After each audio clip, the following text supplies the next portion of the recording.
Viewer note: this story is purely fictional and intended for entertainment purposes only.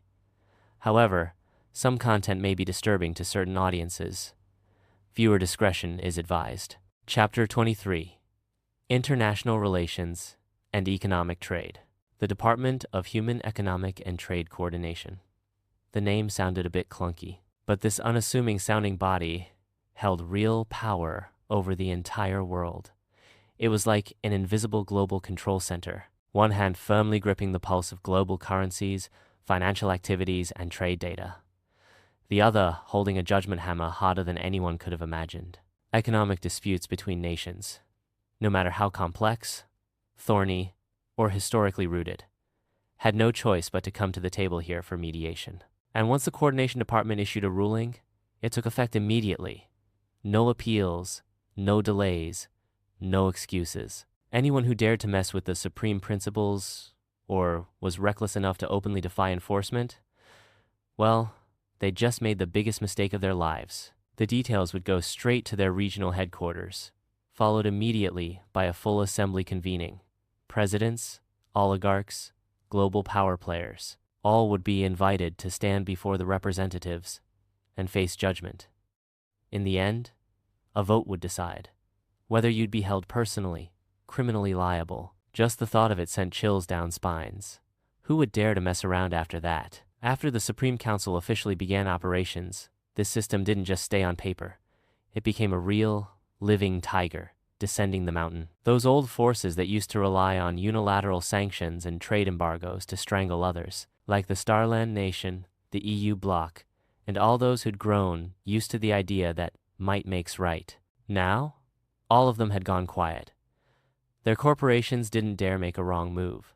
Their leaders certainly didn't dare be the first to test the waters. In the old world's major powers, there was even a saying: you'd rather go clean a sewer than let the Coordination Department take a look at your books. Laughter, but behind it, fear, wariness, and silent submission to the new rules. But the Coordination Department wasn't just an enforcer. It was also a builder. It took the lead, assembling top-tier international expert teams from around the globe and diving headfirst into regions desperate for development. From drafting blueprints, attracting investment, building infrastructure, to helping open up markets.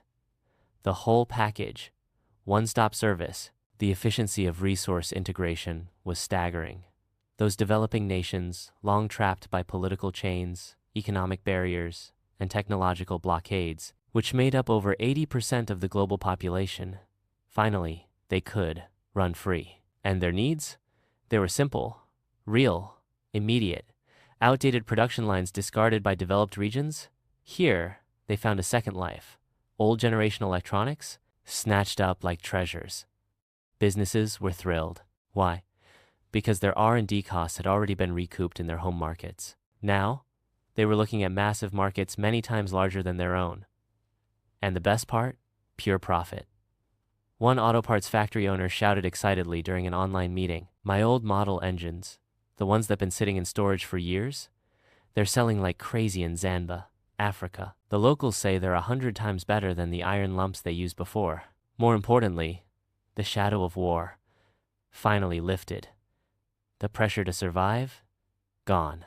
Everyone was laser-focused on one thing: making life better for themselves, their families, and their nations. And one of the biggest reasons behind that change?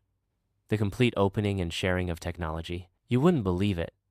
Longtime rivals like Dragonia Country and the Starland Nation actually joined forces to roll out the 6th-generation global communications network across every corner of the planet. Satellite signals? Full coverage. No dead zones. International shipping? Completely transformed. Massive cargo ships and cargo planes? All upgraded with autonomous driving systems.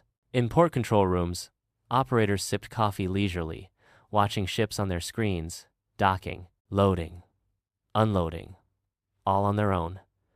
Occasionally one might joke, "These tin sailors? More reliable than I ever was back in the day." The change was quiet, but it was earth-shattering. It was reshaping everyone's life. Take old Lee, a deep-sea sailor. During a video call with his wife and kids, he laughed. "Next year for your birthday, I'll be home to cut the cake. This old boat, it drives itself now." On the other end of the screen, his kids' cheers nearly blew the roof off. There were countless families like old Lee's around the world.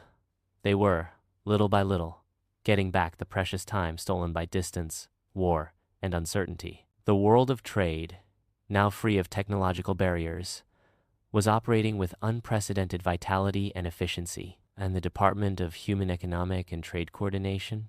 It was the engine making sure everything stayed within the rules, ran smoothly at high speed, and never, ever stopped. Though, for those still stuck in the old ways of playing the game, the sound of that engine, it sent chills down their spines.